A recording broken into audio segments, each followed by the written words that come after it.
నమస్తే, welcome to prime 9 career guidance. నేను Durga. So చాలా మంది నీట్ రిజల్ట్స్ వచ్చేసాయి. సో ఎంబీబీఎస్ కౌన్సిలింగ్ గురించి వెయిట్ చేస్తున్నారు ఎక్కువ మంది. సో అసలు ఏ కోర్స్ తీసుకుంటే బాగుంటుంది, లేదా సో ఎలాంటి కాలేజెస్లో కానీ ఎలాంటి యూనివర్సిటీలో కానీ మనం చదివితే బాగుంటుంది, ఇలాంటి ఎన్నో డౌట్స్ ఉన్నాయి. అండ్ కౌన్సిలింగ్ ప్రాసెస్ కూడా ఎలా ఉంటుంది, ఇలా రకరకాల డౌట్స్ చాలా మందికి ఉన్నాయి కదా. సో కొన్ని రోజుల్లోనే ఆల్ ఇండియా వైడ్గా మనకి కౌన్సిలింగ్ స్టార్ట్ అయిపోతుంది కాబట్టి సో దీని గురించి మనకి పూర్తిగా ఇన్ఫర్మేషన్ ఇచ్చేందుకు మనతో పాటు ఉన్నారు రామ్స్ కెరీర్ గైడెన్స్ నుంచి మన చైర్మన్ వీరన్న బాబు గారు ఉన్నారు.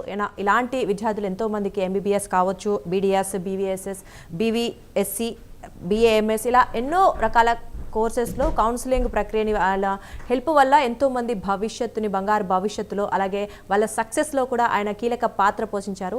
39 సంవత్సరాల అనుభవం ఉన్నటువంటి ఆయన ఈరోజు మనతో పాటు ప్రైమ్ 9 స్టూడియోలో ఉన్నారు. సో ఆయనతో మాట్లాడేసలో ఎంబీబీఎస్ కౌన్సిలింగ్ గురించి పూర్తి ఇన్ఫర్మేషన్ తెలుసుకుందాం. నమస్తే అండి. సో వీరన్న బాబు గారు, సో రీసెంట్గా చాలామంది విద్యార్థులు వెయిట్ చేస్తున్నారు. నీట్లో ర్యాంక్స్ వచ్చిన వాళ్ళు ఉన్నారు, కొంతమంది రాలేని వాళ్ళు ఉన్నారు. సో అసలు ఎంబీబీఎస్ కౌన్సిలింగ్ అయితే మనకి తెలుగు రాష్ట్రాల్లో అవ్వచ్చు, ఆల్ ఇండియా వైడ్గా అవ్వచ్చు, స్టార్ట్ అవబోతుంది కదా. సో అసలు కౌన్సిలింగ్ ప్రాసెస్ ఏంటి, ఎలా అంటే వాళ్ళు ఎలా చూస్ చేసుకుంటే బాగుంటుంది అంటారు? యాక్చువల్గా madam, all India counselling tentative schedule release అయింది 20వ తారీఖు నుంచి. ఆల్ ఇండియా 20వ తారీఖు నుంచి జూలై 30తో ఎండ్ అవుతుంది. ఈ 10 రోజుల్లో అంటే స్టూడెంట్స్ ఆల్ ఇండియా కౌన్సిల్లో రిజిస్టర్ అవ్వాలంటే 20th జూలై నుంచి రిజిస్టర్ చేసుకోవాలి. At the same time deemed universities counselling 2 రకాలు ఉంటుంది మేడం. ఆల్ ఇండియా కౌన్సిలింగ్లో first all India government colleges first వాటి చేసేసుకోవాలి. At the same time deemed colleges. ఇప్పుడు సపోజ్ మన తెలంగాణలో మల్లారెడ్డి డీమ్డ్ కాలేజ్, ఆంధ్రాలో గీతం డీమ్డ్ కాలేజ్. మన వాళ్ళు ఎవరన్నా డీమ్డ్ అప్లై చేసుకొని ఈ ఆల్ ఇండియా కౌన్సిలింగ్లోనే డీమ్డ్లోకి వెళ్ళాలి. అంటే డిఫరెన్స్ ఏంటి మీరు చెప్పినట్టు? ఆల్ ఇండియా కౌన్సిలింగ్ అంటే మేడం ఓన్లీ గవర్నమెంట్ కాలేజీలో అడ్మిషన్లే మాత్రమే వస్తుంది, ప్రైవేట్ కాలేజ్లో రాదు. ఓకే. ఇప్పుడు సపోజ్ తెలంగాణ మన ఉస్మానియాలో 100 సీట్లు ఉన్నాయి అనుకోండి, 15% సెంట్రల్ గవర్నమెంట్ తీసేసుకుంటుంది. దాన్నే ఎంసీసీ అంటారు, మెడికల్ కౌన్సిలింగ్ కమిటీ అని. అలా ప్రతి ఏ కాలేజీ గవర్నమెంట్ ఉంటే ఆ కాలేజీలో 15% కోటా తీసుకుని ఆల్ ఓవర్ ఇండియా మీద రన్ చేస్తుంది. మెరిట్ స్టూడెంట్స్ అందరూ దానిలో అప్లై చేస్తారు. అలాగే డీమ్డ్లో మోర్ దాన్ 250 డీమ్డ్ కాలేజెస్ ఉన్నాయి. ఈ డీమ్డ్ కాలేజ్ అంటే ప్రైవేట్ కాలేజ్ టైపే. దానిలో ఏంటంటే మెరిట్ మార్క్స్, ఫీజులు ఎక్కువ ఉంటాయి. ఇప్పుడు అదే మన మల్లారెడ్డి డీమ్డ్ కాలేజీలో మేనేజ్మెంట్ కోటాలో సీట్ రావాలంటే 18 lakhs per annum కట్టాలి ఎంబీబీఎస్. అదే ఎన్ఆర్ఐ అంటే 1.80 CR. అలా ఉంటాయి ఫీజులు. NRI separate, management separate. దానిలో ప్రీ సీట్లు ఉండవు డీమ్డ్లో. గవర్నమెంట్ కోటాలో ఓన్లీ 11,200 ఫీజు. అంటే ఓకే. సో అంటే ఏ ర్యాంక్ వచ్చిన వాళ్ళకి ఇలా గవర్నమెంట్ కోటాలో వచ్చే అవకాశం? మెరిట్ రావాలి మేడం. 720 మార్కులు ఎగ్జామ్ పేపర్. దానిలో ఈ సంవత్సరం 648 టాపెస్ట్, ఆల్ ఇండియా టాపర్. మన స్టేట్ 540, 560లో ఉంది. యాక్చువల్గా మేడం 520 మార్కులు ఉంటేనే మ్యాక్సిమం సీట్ వస్తుంది. 520 మార్కులు పైన వాళ్ళకే లాస్ట్ ఇయర్ సీట్ వచ్చింది, ఓసీ వాళ్ళకి. అలా సపరేట్గా ఉంటుంది. ఓసీ వాళ్ళకి, అలాగే ఈడబ్ల్యూఎస్, అలాగే ఎస్సీ ఎస్టీ, ఓబీసీలో బీసీఏ, బీసీడి, అలాగే ముస్లిం మైనారిటీ బీసీఈ, అలా రకరకాలుగా ఉంటాయి.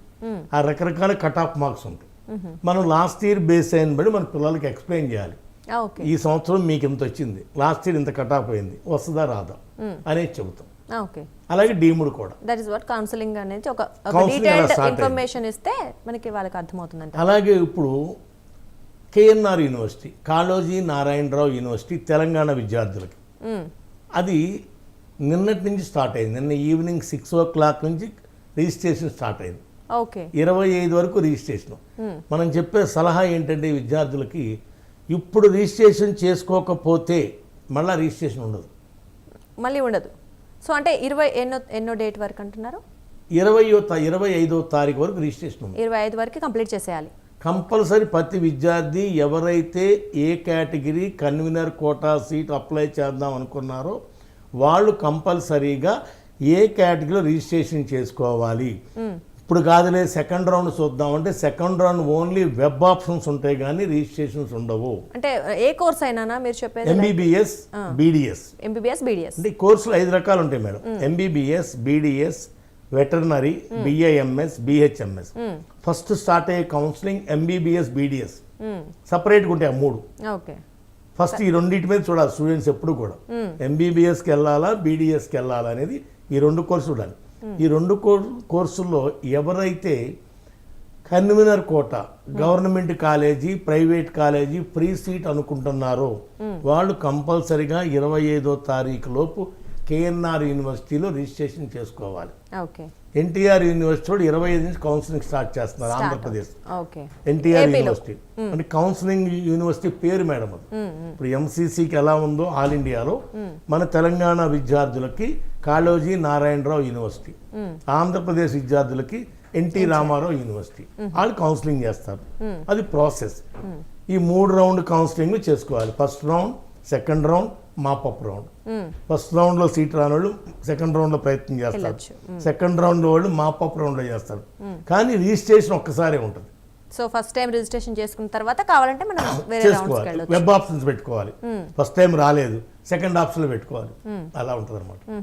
సో వెబ్ ఆప్షన్స్ ఎలా పెట్టుకుంటే బాగుంటుంది అంటారా? అంటే అది మన కాలేజీని బట్టి, మనకున్న మార్కులను బట్టి ఉంటుంది మేడం. అంత వెబ్ ఆప్షన్స్ అది స్టూడెంట్స్కి ఎక్స్ప్లెయిన్ చేస్తాం మనం, అది పెట్టుకోవాలి. అది ఓకే అండి. అసలు కౌన్సిలింగ్ ఎన్ని రకాలుగా ఉంటుంది? అంటే లైక్ మనం స్టేజెస్ చూసాము, ఎన్ని రకరకాలు అన్నారు. సో ఆ రకాలు ఏంటి వివరిస్తారా? దీనిలో ఏముండదు మేడం. ఎంబీబీఎస్ స్టూడెంట్స్కి, బీడీఎస్ స్టూడెంట్స్కి కౌన్సిలింగ్ స్టార్ట్ అయినప్పుడు వాళ్ళకి వెబ్ ఆప్షన్స్ పెడతారు.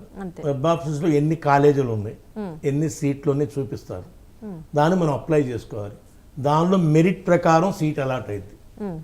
సపోజ్ 520 మార్కులు వచ్చినాయి, గాంధీ ఎక్స్పెక్ట్ చేస్తాడు, ఉస్మానియా ఎక్స్పెక్ట్ చేస్తాడు, అపోలో ఎక్స్పెక్ట్ చేస్తాడు. అలా వాళ్ళకి మెరిట్ని బట్టి అలాట్మెంట్ వస్తుంది. Only based on merit. So అయితే ఇప్పుడు చాలా మంది నీట్ రాశారు కదా ఇండియా వైడ్ గా. సో అసలు ఎంత మంది రాశారు? ఇండియా వైడ్ గా రాసింది 24 lakhs members madam. 24 lakhs. Okay. Qualify అయ్యింది 11 lakhs మెంబర్స్. మన తెలంగాణలో రాసింది మోర్ దాన్ 80,000, క్వాలిఫై అయింది 43,400 మంది. 50%. ఈ 44,000